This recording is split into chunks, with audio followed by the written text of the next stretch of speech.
Hello everyone, मेरा नाम है सोनिया रावत और मैं आज आपके लिए एक नई कहानी लेकर आई हूँ।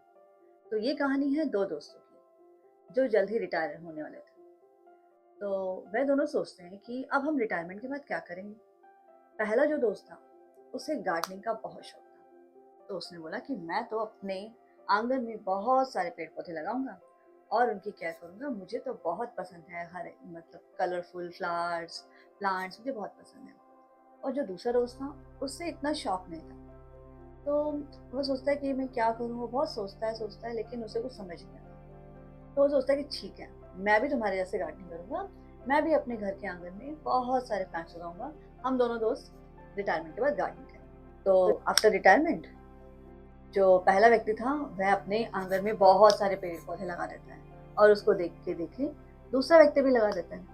तो शुरू शुरू में तो दोनों बहुत अच्छे से केयर करते हैं, लेकिन बाद में जो दूसरा व्यक्ति था, क्योंकि उसे गार्डनिंग पसंद नहीं थी इतनी, वह अब अपने दोस्त को देख के ही करता था। तो जब उसको समय मिलता तभी वह उसमें पेड़ पौधों में पानी डालता, नहीं तो वो इतना ध्यान नहीं दिया करता था। जो पहला व्यक्ति था वह सुबह भी उसमें पानी डालता प्लांट्स में, दोपहर में भी उनको शेड का उनका प्रबंध करता कि ज़्यादा धूप ना लगे इन प्लांट्स को, और शाम के समय भी उनको पानी देता। उनको बहुत केयर करता था, उनको हर समय खाद देना, उनकी केयर करना, वो बहुत केयर करता था।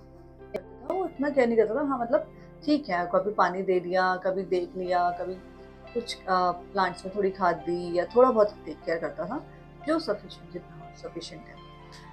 तो एक दिन क्या होता है कि उनके एक दोस्त के बेटे का शादी होता है।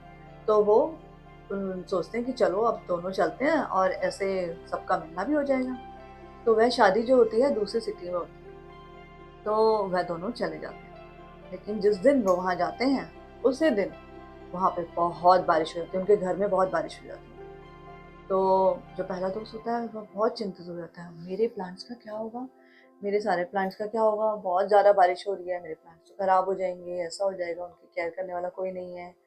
जो दूसरा दोस्त था वो बोलता है कि कोई बात नहीं, अब हम यहाँ से कर भी क्या सकते हैं, ठीक है, अब कल जो भी होगा कल जाके देखेंगे। तो अगले दिन जब वे अपने घर जा रहे होते हैं, तो जो पहला दोस्त होता है वह बहुत चिंतित हो रहा होता है अपने प्लांट्स के लिए। और जो दूसरा दोस्त होता है वो उसको बोलता है कि अब कोई कुछ नहीं कर सकते, अब चलो घर जाके ही देखेंगे। तो दोनों जब घर पहुंचते हैं तो जो पहले वाला जो व्यक्ति था उसके घर के आंगन में सारे पेड़ पौधे गिर चुके होते हैं, कुछ पेड़ पौधे टूट चुके होते हैं, जो फ्लावर्स थे वो सब गिर चुके होते हैं, बहुत अस्त व्यस्त हो चुकी होती है वहाँ की स्थिति।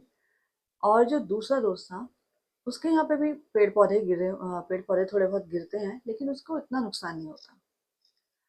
स्टिल उसके जो पेड़ थे ठीक थे, और फ्लावर्स वगैरह थोड़े गिर गए थे, लेकिन फिर भी वो ठीक थे, मतलब इतने खराब नहीं हुए थे। तो अब जो दूसरा जो पहला वाला व्यक्ति था वो सोचता है कि मैं अपने पेड़ पौधों की इतनी केयर करता था, सुबह शाम उनको पानी देता था और छाया भी देता था, उनको ज़्यादा धूप में भी नहीं रखता था। तो वह पता लगाते हैं कि ऐसा क्यों हुआ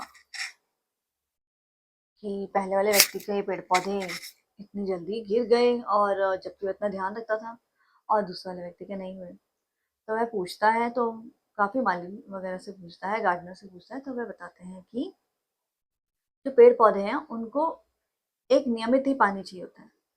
आप सुबह शाम पूरा समय उनको पानी दोगे और उनके धूप से संरक्षण करोगे, जितना आप उसको प्रोटेक्ट करोगे उतना ही वह वीक होते जाएंगे। तो ये कहानी केवल गार्डनिंग से रिलेटेड नहीं है कि हमें पेड़ पौधों का कैसे ध्यान रखना चाहिए, मैं यह नहीं बताना चाहती। मैं इस कहानी के माध्यम से यह बताना चाहती हूँ कि हमें अपनी पेरेंटिंग कैसे करनी चाहिए। आजकल के माहौल में जैसा कि देखा जाता है कि पेरेंट्स जो हैं वो बहुत ज़्यादा ओवर प्रोटेक्टेड हो चुके हैं अपने बच्चों के लिए। अगर बच्चों को किसी चीज़ की ज़रूरत है तो पहले से ही उनके पास मौजूद रहती है। अगर उन्हें अपने स्कूल के लिए नोटबुक्स वगैरह रखनी है तो पेरेंट्स ही रख देते हैं, रादर देन सेइंग कि बच्चों को बताने की जगह कि आप रखो। अगर उनका बैग ज़्यादा हैवी होता है तो वही उठा के लेके चले जाते हैं कि चलो चलो मैं आगे तक रख देता हूँ। तो अगर हम इतना उनको केयर करेंगे तो वह मजबूत नहीं बन पाएंगे। तो मैं इस कहानी से यह सिखाना चाहती हूँ कि जब तक व्यक्ति चुनौतियों का सामना नहीं करेगा तब तक वह सफल नहीं हो पाएगा। जैसे कि फॉर एन एग्जाम्पल मैं आपको बताऊं कि अगर हम साइकिल चलाना सीखते हैं तो जब तक हम गिरेंगे नहीं तब तक हम साइकिल चलाना सीखेंगे नहीं। तो इस कहानी के माध्यम से बस मैं ये कहना चाहती हूँ एज अ पेरेंट कि हमें अपने बच्चों को प्रोटेक्ट, हमें सिर्फ उनको देखना है, उनको एकदम प्रोटेक्ट नहीं करना है कि हाँ आप गिर जाओगे आप ऐसा हो जाओगे। ठीक है, उनको खेलने दीजिए, उनको करने दीजिए, उनको अपनी चीजें अपने आप रखने दीजिए। और देखिए वह दिन ब दिन मजबूत होते चले जाएंगे, अपनी चीजें सीखते चले जाएंगे और आगे बढ़ते जाएंगे। तो अगर आपको ये कहानी अच्छी लगी हो, ये टिप्स अच्छी लगी हो तो प्लीज लाइक कीजिएगा। तो मिलते हैं नेक्स्ट वीडियो पे, तब तक के लिए take care and bye bye.